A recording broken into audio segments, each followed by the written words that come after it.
Please note that at this time we will be starting our first breakout session. Our conversation will start back up at 10:45 p.m. where in the gallery room we will be hosting a conversation on coordinated entry moderated by Elaine DeColony.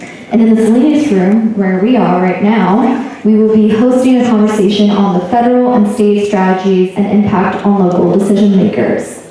See you back at 10:45, everybody. U.S.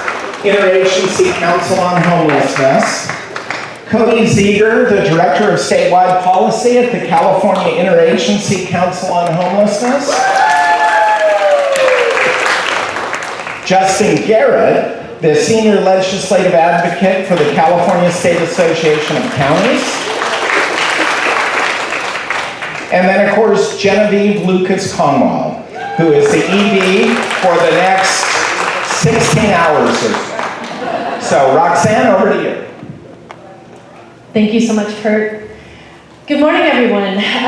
What an incredible and rare opportunity we have today here in Monterey County. I don't think for the 10 years that I've been in homelessness have I ever seen federal, state, a representation of all the counties in the state of California and our local continuum of care on the same stage, talking about how we're going to do this together and how we're going to do it independently.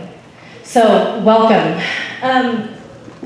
As I had mentioned, we have, you guys have heard that we have Helene Schneider from United States Interagency Council on Homelessness. So we're going to start with you. Each one of your entities has released or updated a plan to address homelessness within the past 2 to 3 years.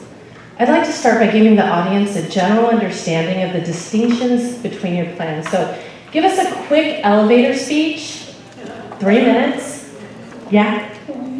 Well, I think I gave most of my 3 minutes to everyone else because you just heard about the federal strategic plan, and I'll just mention here how important it is about the plan all in to leverage and connect with the state and county and local plans. And so that's part of the guidance we also can give as your senior regional advisor into local governments. But that is a huge piece of coordination and collaboration is key as part of the federal strategic plan. But you just heard me for half an hour on that one, so I'll turn it over to Cody.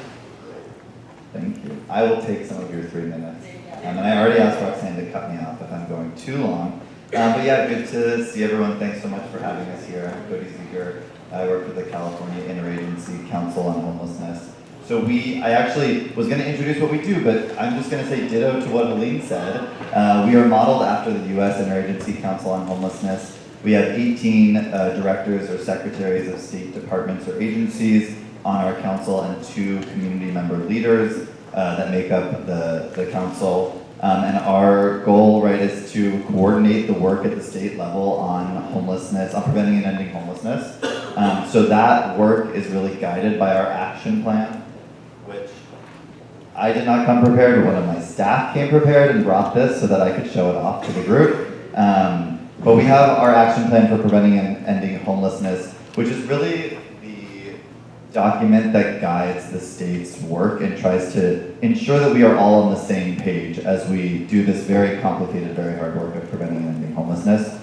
The purpose of our plan is to set direction, right, for the state and say this is our vision, this is our goal, but it is also to document the work that the state is doing. And I'll get into that a little bit. But to really say, what is the state doing, how are we holding ourselves accountable? What are the performance measures we're looking towards, right? And having sort of a centralized way of showing what we're doing and understanding where the state is headed.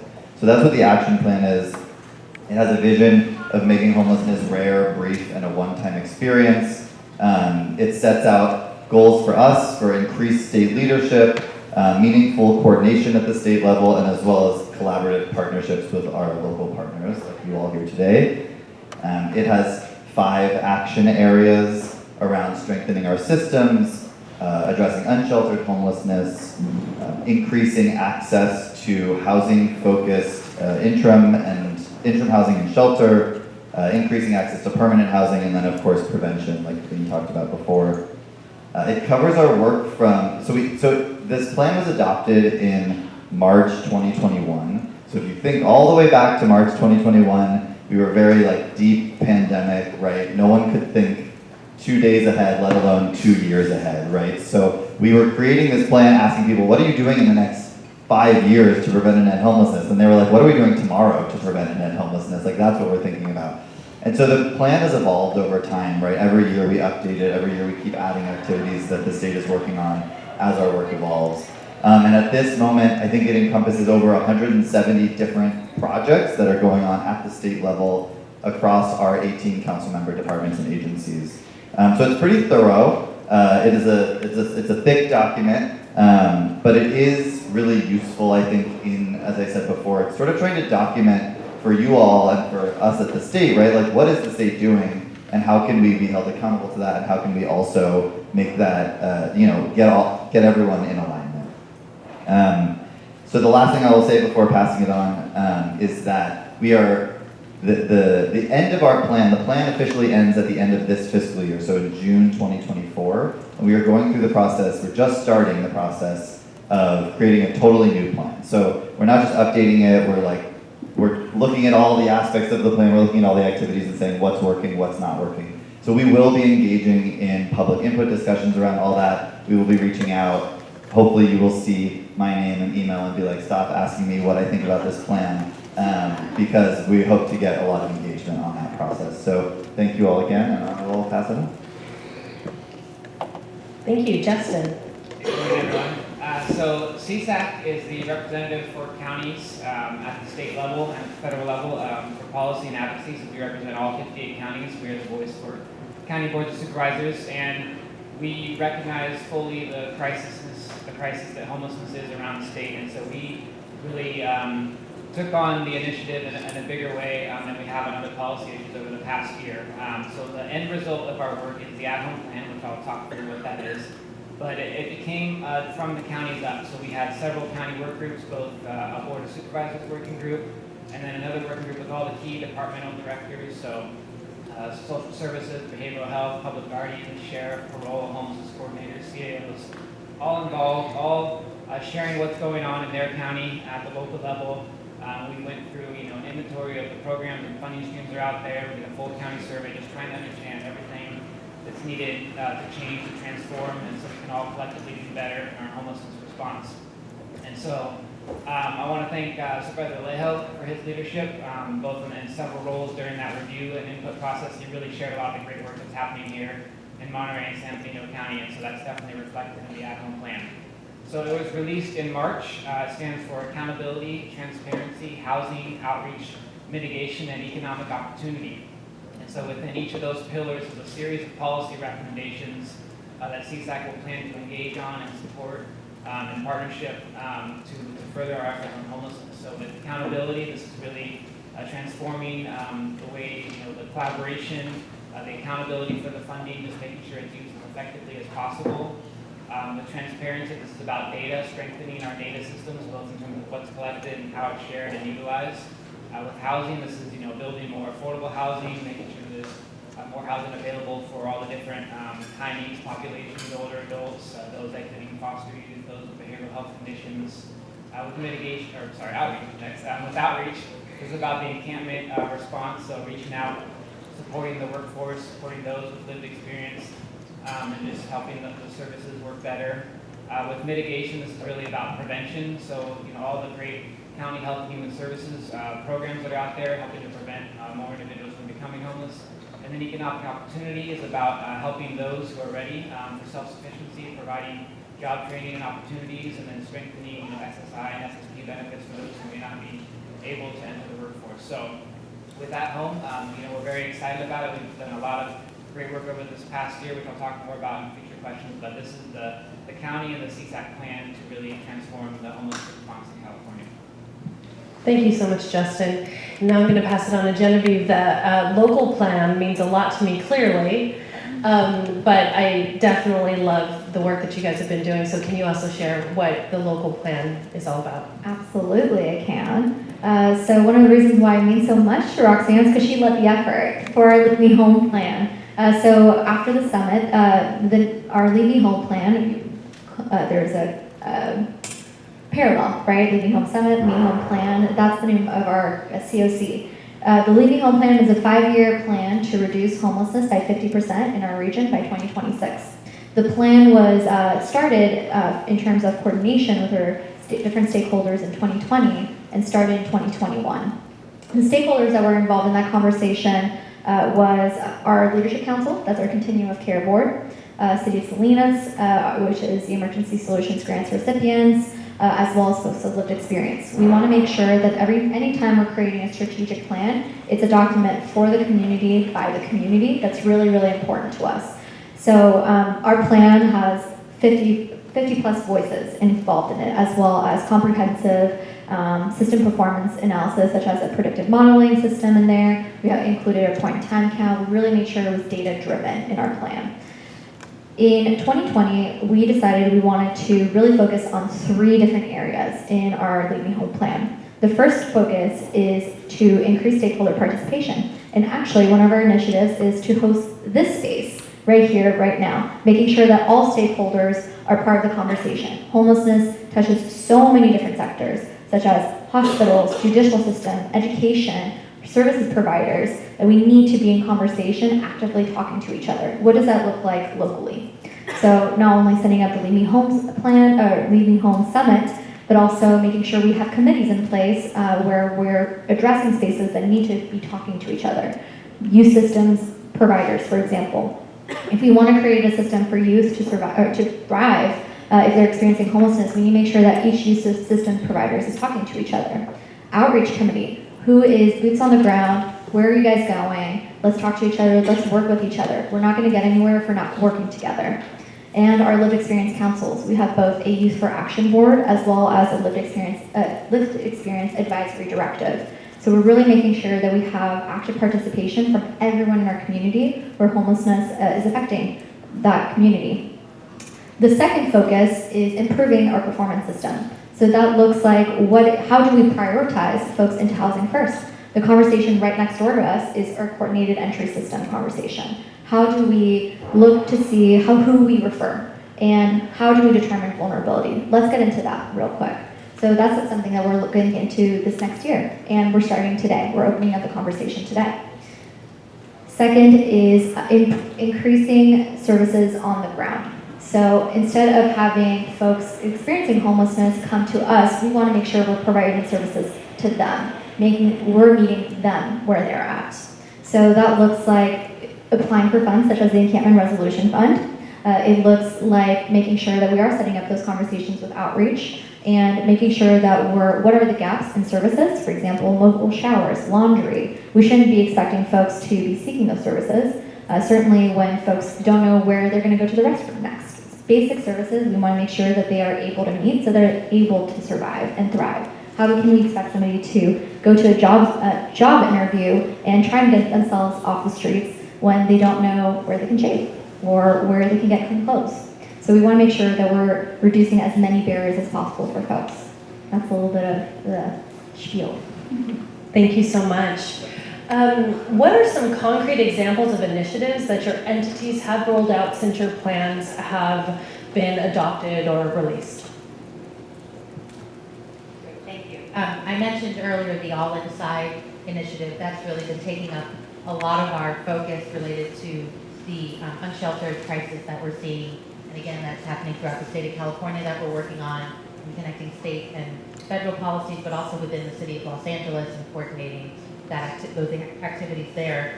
And then prevention, we're figuring out what the initiative is, and we don't really have an initiative yet, but figuring out what partnerships and ways that we can focus on an upstream prevention. And coming soon, some of you may have seen a request for information that we're putting together a research agenda out. So trying to have in one space all the different data, research reports that can help people use information and data to help them in their own initiatives and have to help with your decision making and have it be decision based. I'll mention one last thing. One of the things that we put out, one of the tools that we put out earlier this year on the website is a resource library related to climate change and disaster preparedness and recovery efforts as it relates to homelessness and housing instability. I want to acknowledge, as I was up here, I was up in Santa Cruz yesterday, and on my way up, I went over to the Watsonville, Pajaro area, and to, trying to understand better how can we better connect, for example, Army Corps of Engineers, FEMA, EPA, in areas where there are encampments and waterways. How does that relate to environmental impacts? How does that relate to, obviously, safety concerns amongst those living in the encampments? And then infrastructure issues too, especially in areas that are underserved that may have not received the same kind of funding for capital improvements that as other areas and higher income areas have. So that has been a conversation and focus that we've been focusing on as it relates both to prevention and the encampment resolution process as well. Thank you. Cody. Great. So as I mentioned, our plan is really focused on like the state level coordination. So a lot of the initiatives that we are working on right now and that my team is focused on are really sort of the like high level background work to try and get us all on the same page, right? So I'll mention a few of those. We have these interagency working groups that are called for very explicitly in our plan, and two that I want to highlight are, one is on state funding and programs, right? It's staff from 13 different state departments and agencies that fund homelessness services or housing, and it is them getting together and saying, let's look at all of our grant programs. I mean, you all know this best, right? Let's look at all of our grant programs, let's look at where they overlap, let's look at where they don't overlap, let's look at where we're asking for duplicative information or we're asking for conflicting information, and try to work at that level to streamline, to coordinate, right, as much as we legally can. So that's one group that we've convened and we're pushing forward through our plan. Another group is specifically focused on racial equity, so looking at the disparities of those served in the homelessness services system in California and saying who is not being well served here, right, and why is that? And so we convened a group of both state staff as well as community members to come together and say, what's going on here? What are the best practices? What can we lift up? What do we want to share across the whole state? And what do we want state departments and agencies to know or to do about these issues, right? So this is the type of work, going on in our plan. Another initiative that we are pushing forward right now is that we have just launched our Lived Experience Advisory Board. So that's 11 individuals from across the state who are really meant to bring their experience and their knowledge into the policy making that's happening at the state level. This is again something that our action plan said was a key principle in practice, right? Was valuing the expertise of people who have experienced homelessness in the past. And so that is something we're taking really seriously, and we're starting this group to help advise our council and our as a whole, and also just like individual departments and agencies as well in their work.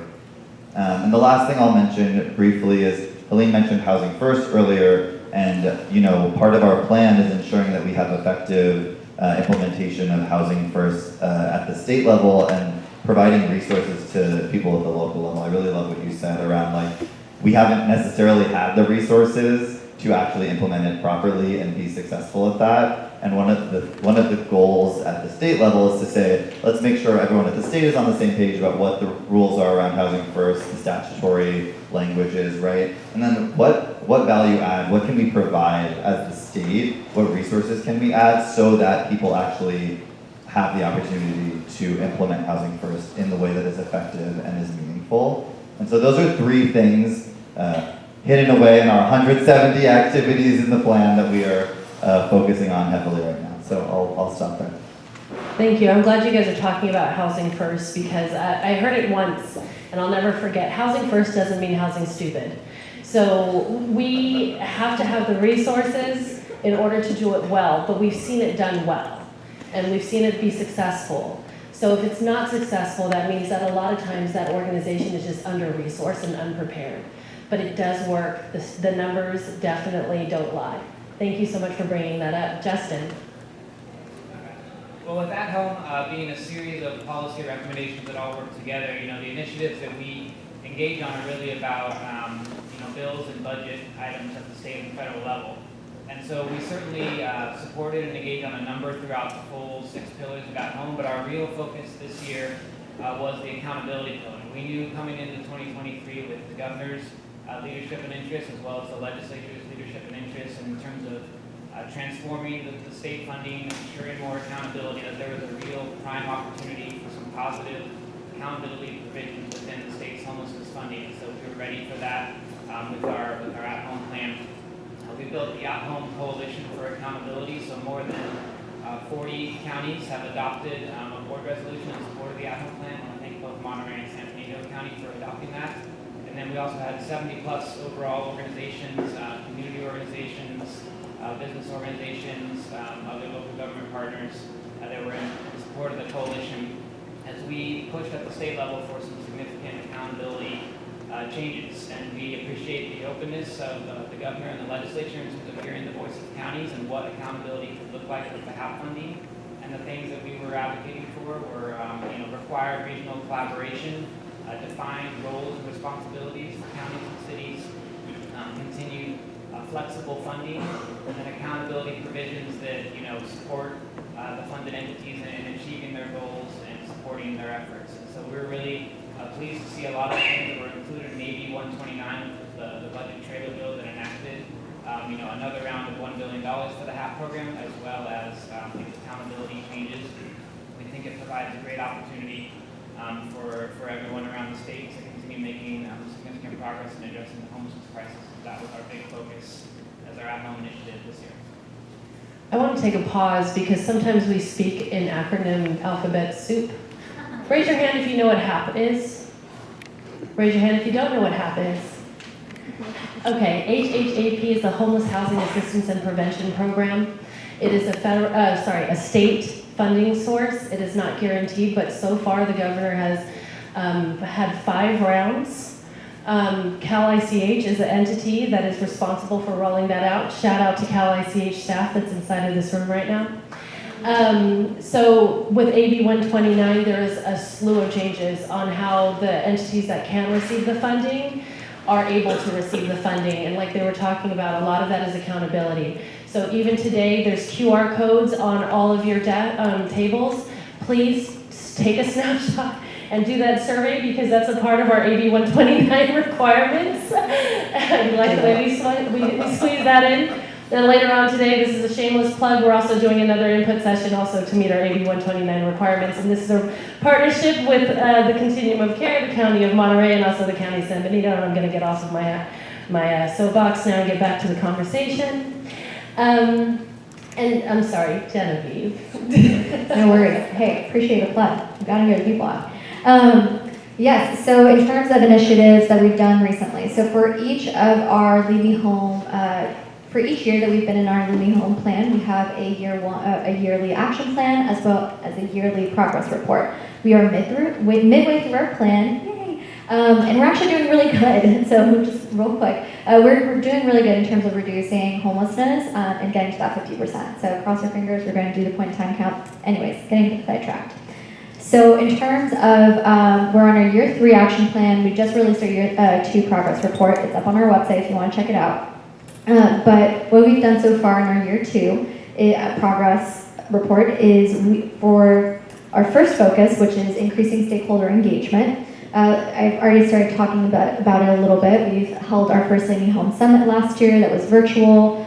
We started our Lived Experience Advisory Directive, which was amazing, and that was chaired by Timothy Heaven and co-chaired by Lavisha Franklin, that I remember right now. And you also plug, there'll also be in a panel at 12:30 for reflections with folks with lived experience. So making sure that folks that are actually have had the most important experience when we're talking about solutions are in the room. So what their responsibilities look like is being an advisor to our COC board, our Continuum of Care board, the Leadership Council.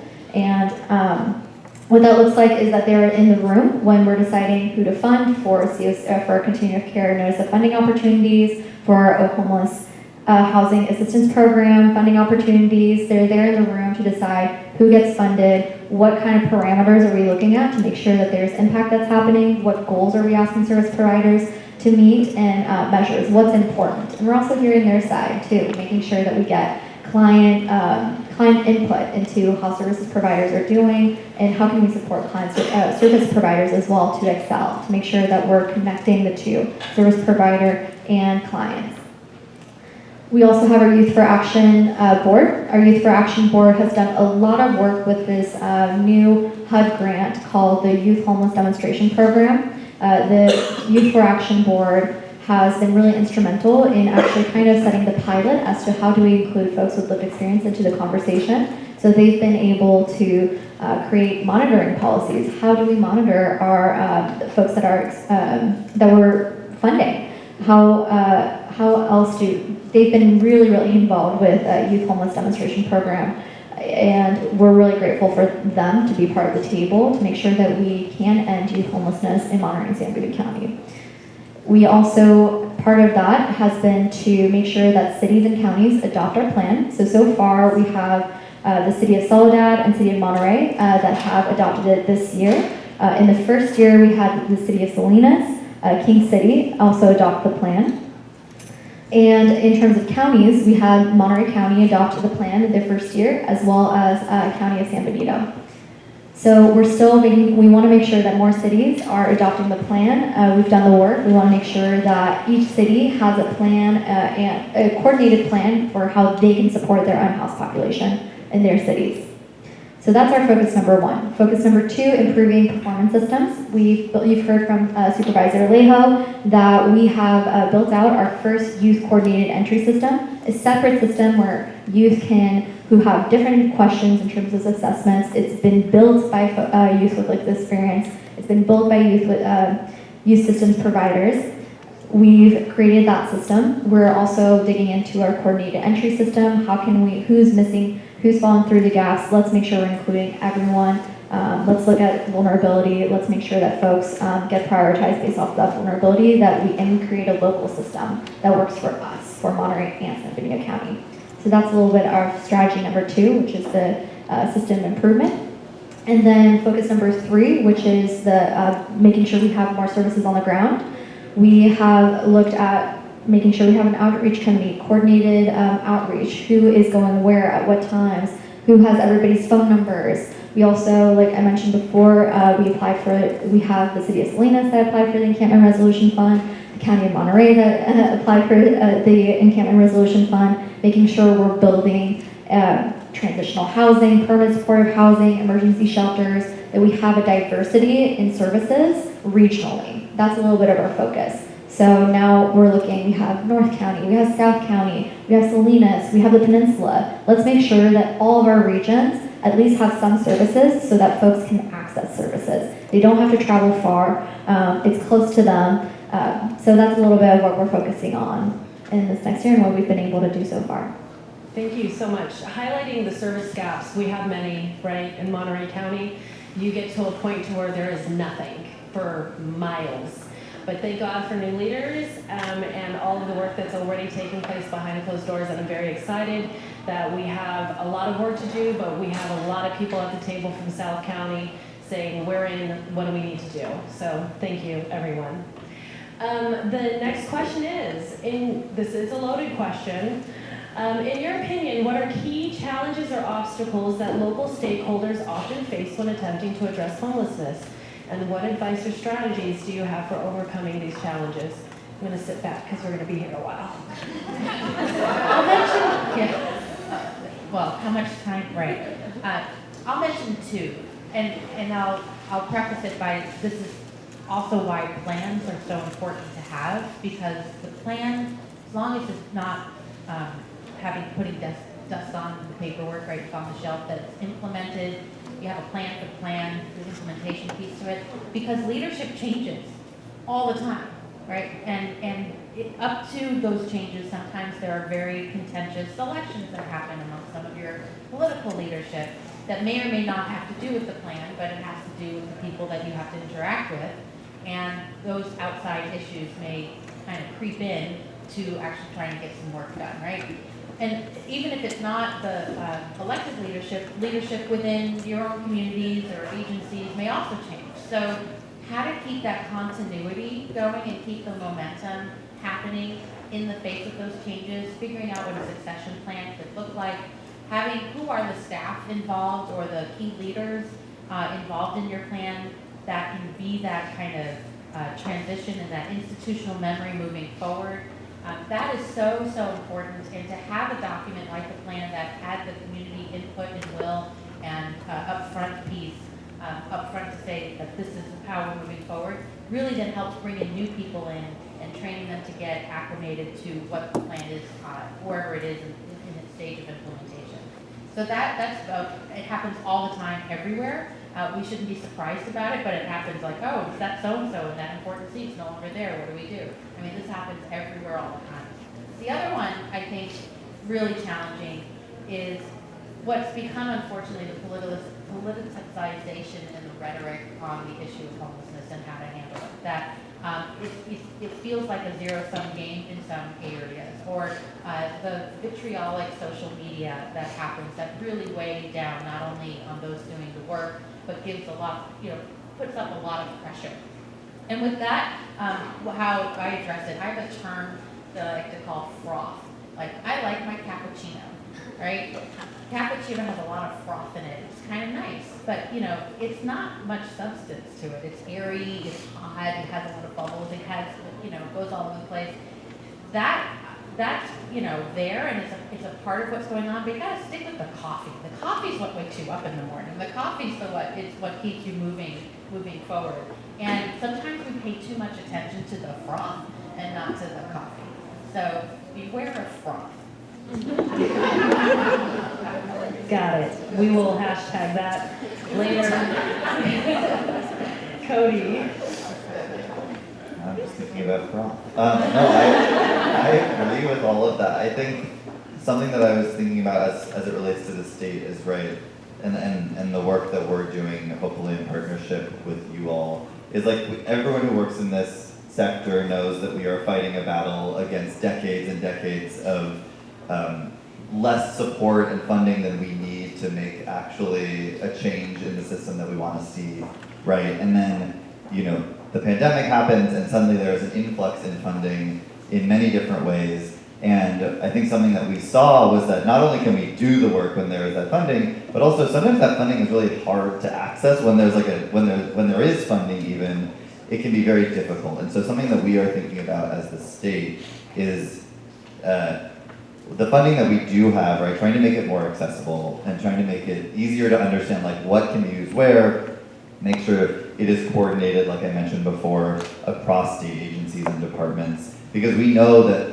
when things are complicated or duplicative or whatnot, what that means is that all of you are looking at this being like, why am I filling out this form again? Like, why are we collecting this data but in this separate form? So really what we're trying to do is hear from you all and hear that experience, and you are our end users in many ways, to use that terminology, and really understand how to improve the system at the state level so that you all can do your work with thinking about us as little as possible, hopefully. And one of the ways that we do that, just as an example, is we have what's called the Strategic Spending Guide that is on our website. It is literally a document designed for the folks in this room who are applying for funding or making decisions about state and federal funding. And it's a document that says, here's all the state and federal funding that exists. Like, here's the eligible uses for that funding. Here's where we think that you could utilize this funding over that funding, et cetera. And I will say, you all are getting a preview, we are about to release an updated version of that document in like a few weeks, which the wonks at Cal ICH are very excited about, and hopefully other folks are too. So that's just one thing that we know. And the other thing that we know is really a challenge that we are hoping to work on, and it's a core principle for us at Cal ICH, is lifting up best practices when it comes to the work around racial equity.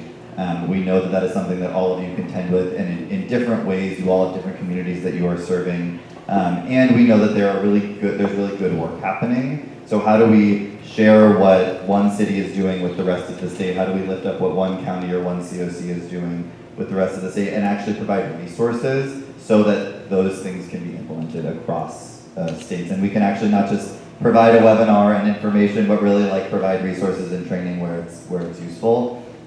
Because we know that information is great and y'all are busy using the resources that you have to the max capacity. So really trying to understand where we can add value there. Thanks. Those funding crosswalks during the pandemic, clutch. Thank you so much. Justin.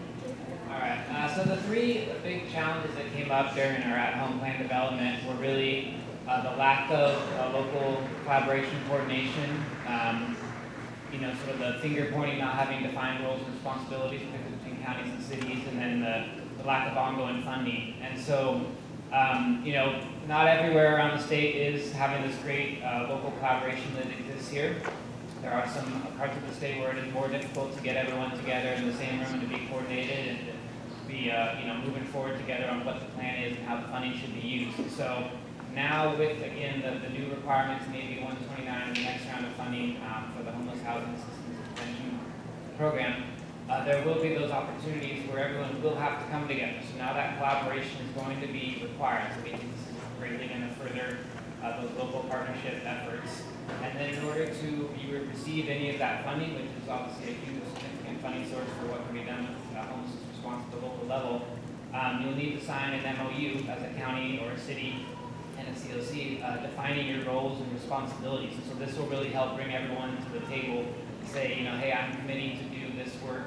This is the responsibility of this city or this county.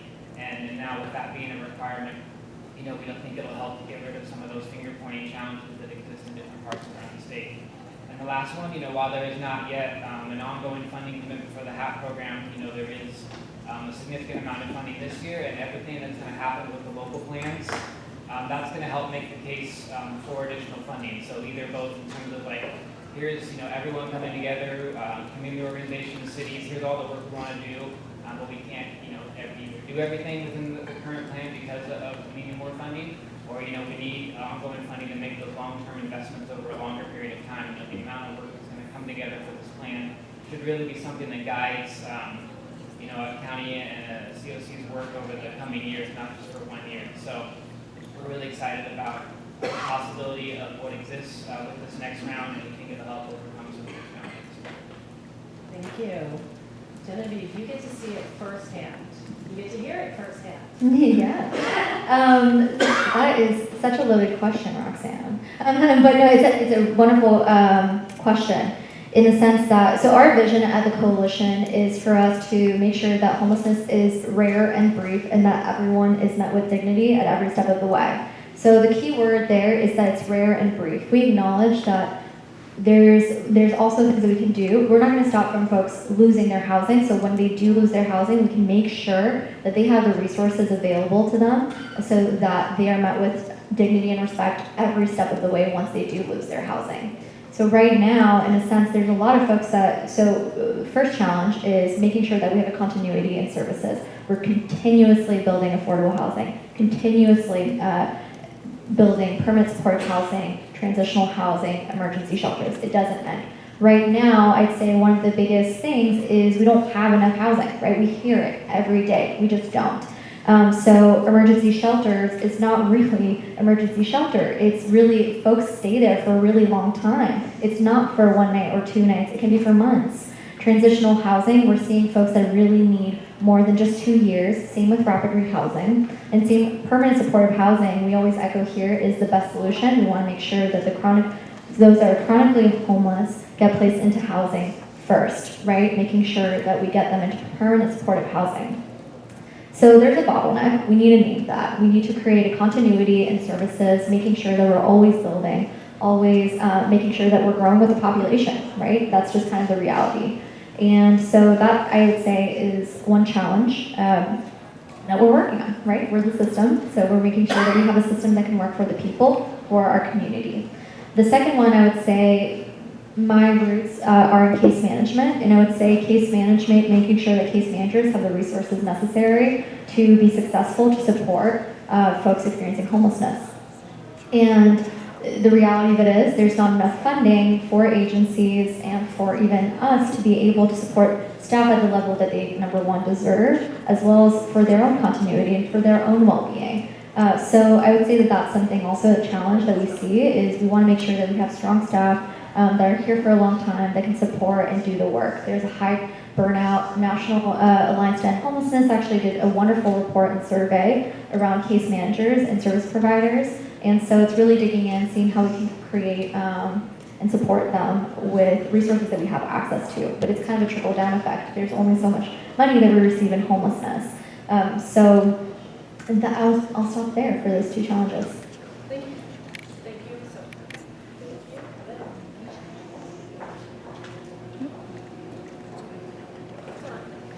Okay, I'll talk loud. So thank you so much for calling it out as far as What people, there we go, who are doing the direct services are experiencing. It is hard work. It is so frustrating when you have someone who finally said yes and there's nowhere to send them. So keep doing the work, right? Keep trying, keep building. Thank you all for really calling that out because it's very important for everyone to hear. There are common themes in all of your plans, like equity, collaboration, accountability. If there is one thing you would like for the audience to take away from your plan, what would that be and why? Yeah, there's a lot there. I'll start with our federal strategic plan, the first pillar with leading with equity. Got to start there. And in the federal strategic plan, strategy number 2, so I'll read it out, is to promote inclusive decision-making and authentic collaboration. We hear the phrase a lot, nothing about us without us, right? And having that be a key component in everything that you do in terms of strategy thinking, implementation, looking at policies, figuring out what could work, what can't work. The part of the strategy goes into more detail. It says, I'll just read it right from the plan document. It says, identify existing federal advisory groups, committees, and work groups that are focused on preventing and ending homelessness, and seek ways to expand membership to include people with lived experience, and for ensuring meaningful participation and compensation for their time and expertise. And we talked about already quite a bit during the panel, but how important it is to authentically make that work. I was at a community recently, and they were talking about looking at the issue of mostly broken down recreational vehicles around city right-of-way area and what to do about it, and some of the issues around it, and how to get people connected with services, and what are the enforcement related things, how does that impact the people who are living in the RVs. I mean, all these questions have come up. There were a lot of people in the room. I wasn't sure in that room there was anyone who has ever lived in an RV to tell and give advice about what could work or what would not work. And what a waste of time it could be that you go down a path saying, well, let's do this, whatever this is, without realizing there's a key component of it that has a fatal flaw in it, and if only had someone in the room who was comfortable to be able to say, this is the reality on the ground, and this is the thing that could be the incentive versus other issues. That is so important. I think we've done that quite a bit in, certainly in the federal level, right? Decades of policies that, whether advertently or inadvertently, has created an inequitable solution or issue where we know that more people of color experiencing homelessness than is proportional to their population in that community.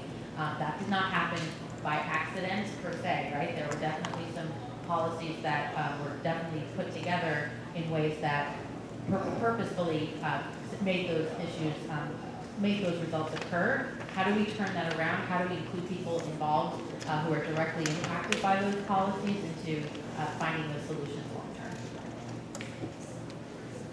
Cody.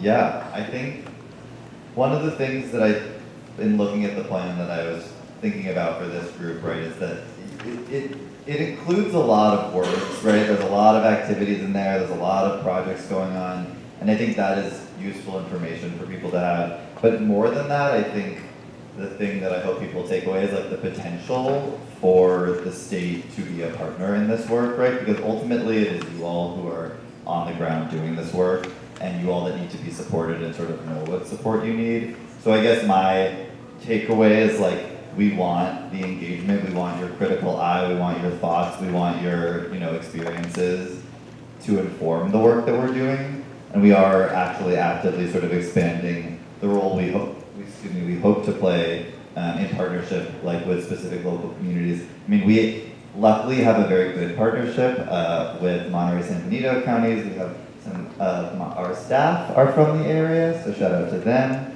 But just like across the state, right, we want to be informed by your all's experiences so that where we can make change and where we can coordinate across departments and where we can streamline and direct funding, that's what we're doing. So if there's one takeaway, it's we want your engagement, we want your thoughts. So yeah, thanks for hearing us out.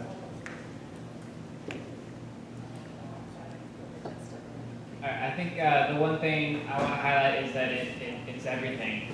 There's not just one thing you can do to fix this issue, to resolve this issue. You can do all the great work, provide the nutrition assistance, the behavioral health services, help someone be stable in their life, but then if you don't have enough sufficient housing or housing that's appropriate for them available, they're going to continue to go down that path to homelessness. You can have these strong accountability provisions, but if you don't have the data that's tracking the work you're doing and helping inform, different improvements you want to make, again, it's not going to work as well.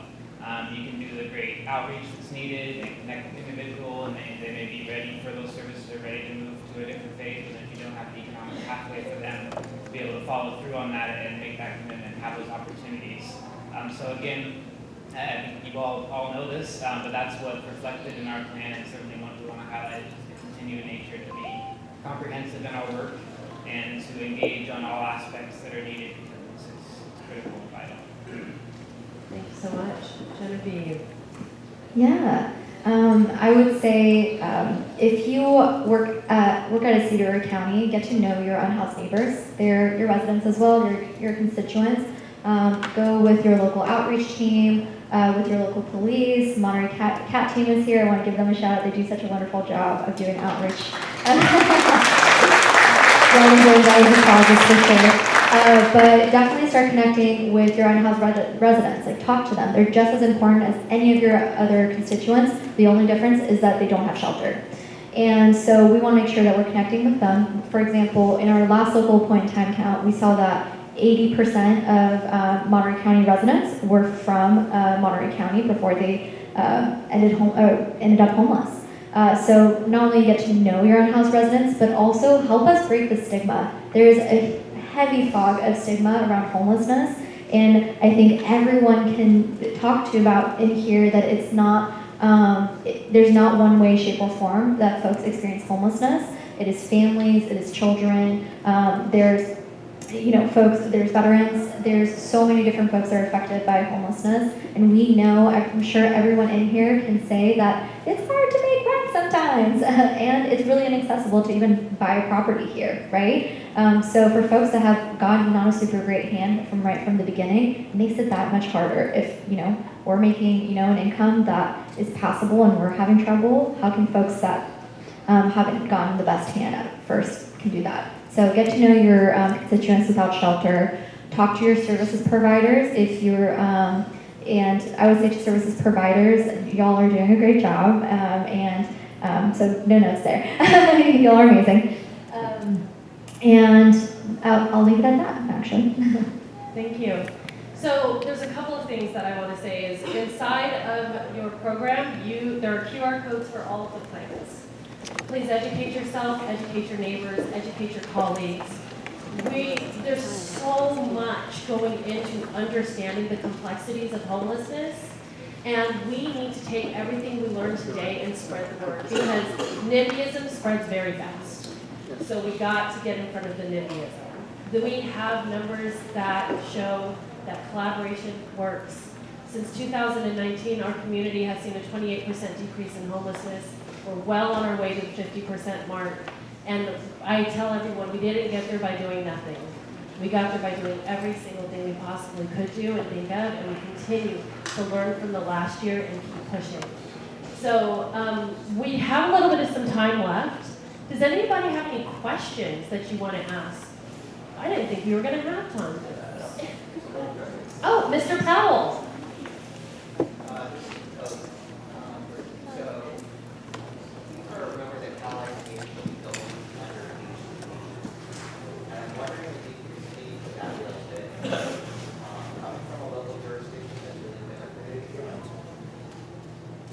coming from a local jurisdiction that's really benefited from the Cal ICH funding, as well as the Home Key projects, bureaucracy is real, and chasing money is very real. And so I'm concerned about the logistics of that change and what that means for jurisdictions applying.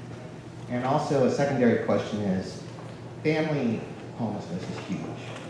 We have a share center with over 300 families on a waiting list. And this is a long-term facility that's meant as a navigation shelter. So I'm curious about funding that's particularly targeting families. Yeah, thanks for that question.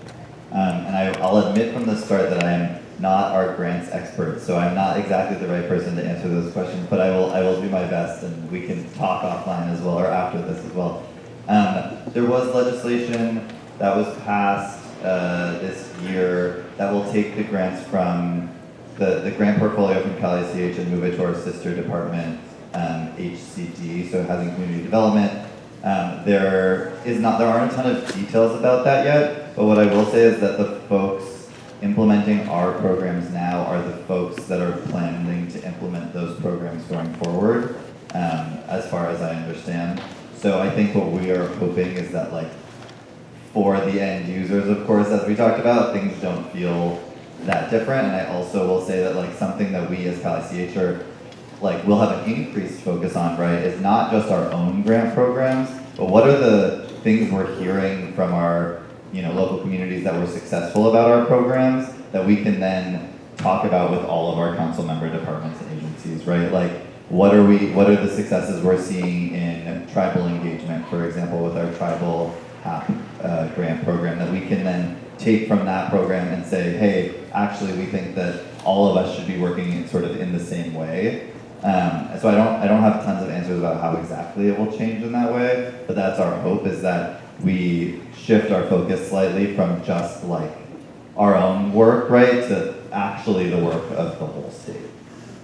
And then in regards to family homelessness, I don't know about future funding. Like, I don't have a finger on the pulse of that necessarily, but I do think for us, right, calling out families, calling out what we're doing specifically for families is going to be a really crucial part of our new strategic planning process, right? As there are specific subgroups of this population that we know needs specific interventions, like acknowledging that in our plans and identifying who's going to be doing that and what funding is available for that is going to be really important. So thank you for calling that up.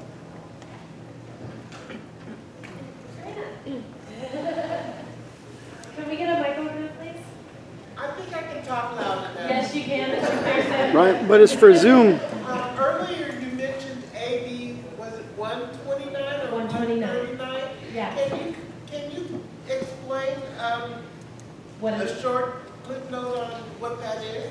Yeah, so it's an assembly bill, so it's a trailer bill. So what happens is they'll say, this is what we're gonna do, HHAP funds, right? We talked about HHAP, and then there will be a trailer bill that comes behind it that defines what does HHAP look like. So we have, in our community, Monterey County gets not that much, it's a little bit, what is it, like $3.5 million a year, which is going down because we are reducing homelessness, and that is a whole different conversation we'll have on a whole different day. But the continuum of care also gets money. So basically what AB 129, actually, does the state want to say what it is? I just started talking.